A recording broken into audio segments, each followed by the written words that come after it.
कर्नाटक के चित्रदुर्ग जिले में स्थित मुर्गा मठ के महंत शिवमूर्ति मुर्गा शरणारू को पुलिस ने गिरफ्तार कर लिया है और उन पर 2 नाबालिग लड़कियों के साथ यौन शोषण के आरोप लगाए गए हैं। गिरफ्तारी के बाद कर्नाटक के ADGP law and order Alok Kumar ने कहा है कि पूरे मामले में निर्धारित प्रक्रिया का पालन किया जाएगा और मेडिकल टेस्ट और जांच प्रक्रिया नियम के अनुसार होगी। उन्हें न्यायाधीश के सामने भी पेश किया जाएगा।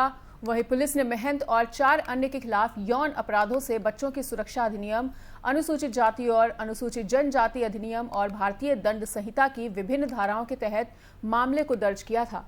महंत को एफआईआर दर्ज होने के 7 दिनों के बाद गिरफ्तार किया गया है और शरणारू राज्य के सबसे प्रमुख लिंगायत मठ के धर्मगुरु हैं।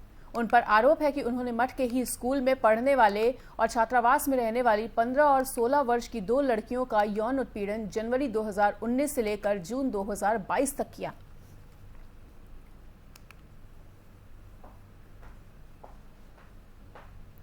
तो मुर्गा मठ के महंत शिवमूर्ति शरणारू गिरफ्तार हो चुके हैं और बता दें कि महंत पर नाबालिगों से यौन उत्पीड़न के आरोप लगे थे।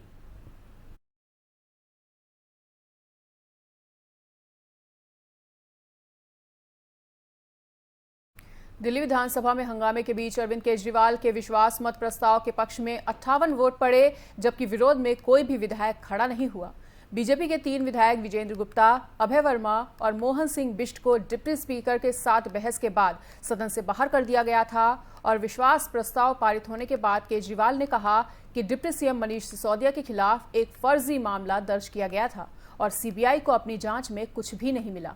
इस दौरान अरविंद केजरीवाल ने कहा कि आज दिल्ली में बीजेपी का ऑपरेशन लोटस फेल हो चुका है। ये तकरीबन 10 राज्यों में 20 करोड़ में विधायक खरीद चुके हैं और दिल्ली में भी 40 विधायक खरीदने की इन्होंने कोशिश की थी। 20 करोड़ कम नहीं होते, लेकिन यहाँ कोई नहीं बिका। उन्होंने कहा कि आपका एक विधायक जेल में है और एक कनाडा और तीसरा ऑस्ट्रेलिया में है। इसके बाद भी 58 वोट हमारे पक्ष में ही पड़े हैं। ऊपर करे थे इन्होंने 16 में से 12 में तो मैं बरी हो गया, 4 पेंडिंग है। 13 केस मनीष जी के ऊपर करे थे, उसमें से 10 में ये बरी हो गए, 3 पेंडिंग है। जैन साहब के ऊपर 4 केस करे थे, 2 में बरी हो गए, 2 पेंडिंग है। दिनेश मोहनिया पे 10 केस करे थे, 9 में बरी हो गए, 1 पेंडिंग है। वंदना कुमारी पे 6 केस करे थे, सारे बरी हो गए। अखिलेश त्रिपाठी पे 4 करे थे, 3 बरी हो गए। इस तरह से पूरी लिस्ट है 49 एमएलए की। इन्होंने हमारी बोले बसों की खरीद पे घोटाला हो गया, कर लो जी, आ जाओ जांच कर लो। कर ली सारी जांच, कुछ नहीं मिला, एक नए पैसे का कुछ नहीं मिला। बोले शराब पॉलिसी में घोटाला हो गया, उसमें कुछ नहीं मिला अभी तक। तो उत्तर प्रदेश सरकार ने राज्य के गैर मान्यता प्राप्त मदरसों में मूलभूत सुविधाओं की स्थिति जांचने के लिए उनका सर्वे कराने का फैसला किया था और राज्य के अल्पसंख्यक कल्याण राज्य मंत्री दानिश आजाद अंसारी ने बताया कि राज्य सरकार ने मदरसों में छात्र छात्राओं को मूलभूत सुविधाओं की उपलब्धता के सिलसिले में राष्ट्रीय बाल अधिकार संरक्षण आयोग की अपेक्षा के मुताबिक प्रदेश के सभी गैर मान्यता प्राप्त मदरसों का सर्वे कराने का फैसला किया है। राज्य मंत्री अंसारी ने बताया कि सर्वे में मदरसे का नाम, उसका संचालन करने वाली संस्था का नाम और मदरसा निजी या किराए के भवन में चल रहा है, इसकी जानकारी, मदरसे में पढ़ रहे छात्र छात्राओं की संख्या, पेयजल, फर्नीचर, बिजली की सप्लाई तथा शौचालय की व्यवस्था, टीचर्स की संख्या, मदरसे का इनकम सोर्स और किसी गैर सरकारी संस्था से मदरसे की संबद्धता से संबंधित सूचनाएं इकट्ठा की जाएंगी। अल्पसंख्यक कल्याण राज्य मंत्री ने बताया कि आज जारी आदेश के मुताबिक अब मदरसों में प्रबंध समिति के विवादित होने या समिति के किसी भी सदस्य के अनुपस्थित होने की दशा में मदरसे के प्रधानाचार्य और जिला अल्पसंख्यक कल्याण अधिकारी मृतक आश्रित कोटे से नियुक्तियां कर सकेंगे। इससे पहले प्रबंध समिति में कोई भी समस्या होने पर मृतक आश्रित को नौकरी के लिए मुश्किलों का सामना करना पड़ता था। तो मदरसे को लेकर योगी सरकार का बड़ा फैसला सामने आया है और अब यूपी में मदरसों का सर्वे कराएगी योगी सरकार।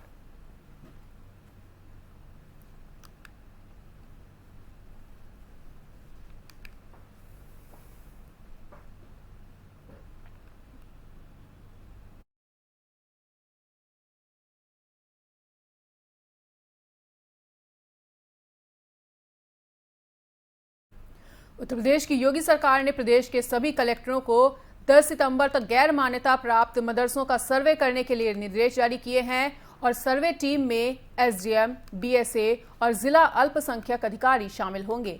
इस आदेश के बाद सियासी गलियारे में खलबली मच गई। वहीं असुद्दीन ओवैसी ने आरोप लगाया है कि यूपी सरकार सर्वे के बहाने प्रदेश में एनआरसी लागू कर रही है। की सर्टिफिकेट रिकग्नाइज करती है, तो वो अगर खुद अपने मदरसे खोलकर चला रहे हैं, जैसे दारुल देवबंद है, मुबारकपुर में अशरफिया है, ऐसे कई बड़े मदरसे हैं, डिफरेंट स्कूल्स ऑफ थॉट के प्राइवेट मदरसे हैं जिनका ना सरकार से कुछ लेना देना है, ना सरकार उनको कुछ फंडिंग करती है। हाँ, जो मदरसा बोर्ड की तरह रिकग्नाइज्ड है वो सरकार से उसका ताल्लुक है, गवर्नमेंट से। इनसे ये क्यों सर्वे क्यों करा रहे आप? मैं अगर मदरसा खोलता हूँ तो अपने इस्लामिक तौर तरीक़े उनको सिखाने के लिए, इस्लामी फ़िक़्ह सिखाने के लिए, उनको मौलाना बनाने के लिए, मुफ्ती बनाने के लिए, और स्टेट गवर्नमेंट से ताल्लुक़ ही नहीं है। और संविधान के आर्टिकल 30 के तहत मुझे एक फंडामेंटल राइट हासिल है कि मैं अपने मदरसे खोलूँ, अपने पसंद के एजुकेशन इंस्टीट्यूट्स खोलूँ। इसमें सरकार क्यों मुदाखलत करेगी? आप सर्वे क्यों करना चाह रहे हैं? आपको इससे लेना देना क्या है? क्या आप उनकी तनख्वाह दे रहे हैं? जो मदरसा बोर्ड के तहत मदरसे हैं उनकी तनख्वाह तो आप दे नहीं रहे हैं पिछले 4 साल से। ये मदरसे प्राइवेट मदरसे हैं, अनएडेड मदरसे हैं, और आर्टिकल 30 के तहत इसको कायम किया गया है। तो स्टेट गवर्नमेंट क्यों सर्वे करा रही है? आपको लेना देना क्या है? अब आप एक ऑर्डर जारी कर दीजिए ना कि अब आप मुसलमान मत रहिए, आप कुरान मत पढ़िए, नमाज मत पढ़िए, ऑर्डर जारी कर दीजिए। वही करना चाह रहे आप। ये सर्वे नहीं है बल्कि एक छोटा एनआरसी है। ये की सर्टिफिकेट रिकग्नाइज करती है, तो वो अगर खुद अपने मदरसे खोलकर चला रहे हैं, जैसे दारुल देवबंद है, मुबारकपुर में अशरफिया है, ऐसे कई बड़े मदरसे हैं, डिफरेंट स्कूल्स ऑफ थॉट के प्राइवेट मदरसे हैं जिनका ना सरकार से कुछ लेना देना है, ना सरकार उनको कुछ फंडिंग करती है। हाँ, जो मदरसा बोर्ड की तरह रिकग्नाइज्ड है वो सरकार से उसका ताल्लुक है, गवर्नमेंट से। इनसे ये क्यों सर्वे क्यों करा रहे आप? झारखंड में खड़े हुए सियासी संकट के बीच यूपीए प्रतिनिधिमंडल के सदस्य झारखंड के राज्यपाल रमेश बैस से मुलाकात उन्होंने की और इस प्रतिनिधिमंडल में कई नेता शामिल रहे। कांग्रेस सांसद गीता कोड़ा, जेएमएफ सांसद महुआ मांझी और सांसद विजय हांसदा राजभवन में राज्यपाल से मिले हैं।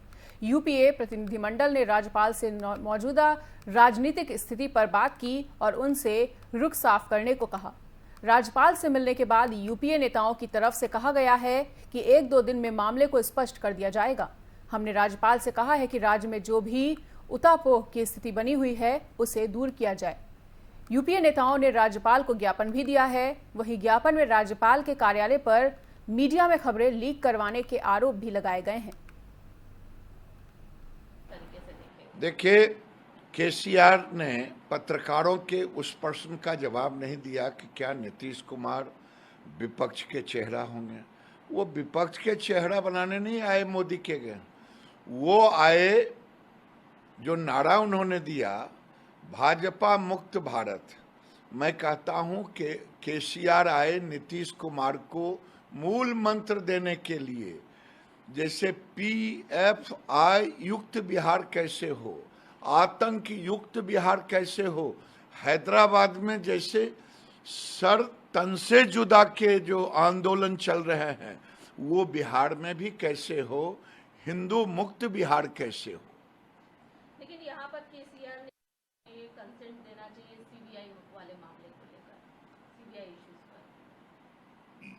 वो सब तो केवल मुखौटा है। असल है देश में तुष्टीकरण की राजनीति, और यहाँ छक्के चौवा का खेल चल रहा है। केसीआर प्रधानमंत्री के उम्मीदवार, कि नीतीश कुमार उम्मीदवार, कि राहुल गांधी उम्मीदवार, वो सब तो एक बहाना है। भारत मुक्त, भाजपा मुक्त भारत नहीं बल्कि हिंदू मुक्त भारत बनाने की योजना केसीआर का है। जैसे हैदराबाद में सर तन से जुदा हो आंदोलनकारियों का समर्थन करना वहाँ की सरकार, और बिहार में PFI और सरिया युक्त बिहार कैसे हो। अच्छा, दूसरी तरफ होना पड़ेगा बीजेपी के खिलाफ लोकसभा चुनाव में, ये सारी बातें कही जा रही है, क्या लग रहा है ये एक साथ हो जाएंगे? कॉमन मिनिमम मुझे लगता है कि देश के अंदर अब समय आ गया है कि इन लोगों में किसी में ये हिम्मत नहीं है कि नरेंद्र मोदी के सामने अकेले चुनाव लड़े। पहले तो ये कबूल करे कि भारत के किसी भी विपक्ष को मोदी के सामने अकेले नेतृत्व लड़ने का चेहरा नहीं बना पाया, अन्य चेहरा है। अब समय आ गया है कि भारत के अंदर प्रधानमंत्री का चुनाव सीधे हो, जैसे कॉरपोरेशन का चुनाव भारत में होता है मेयर का, उसी तरह से अब देश में प्रधानमंत्री का चुनाव सीधे हो। विपक्ष में अगर हिम्मत है तो किसी चेहरे को एक करे और सीधे चुनाव करे। लेकिन आप लोग इस तरीके से और फिलहाल इस वक्त के बुलेटिन में इतना ही। पर देश और दुनिया की बाकी खबरों के लिए देखते रहिए FM न्यूज।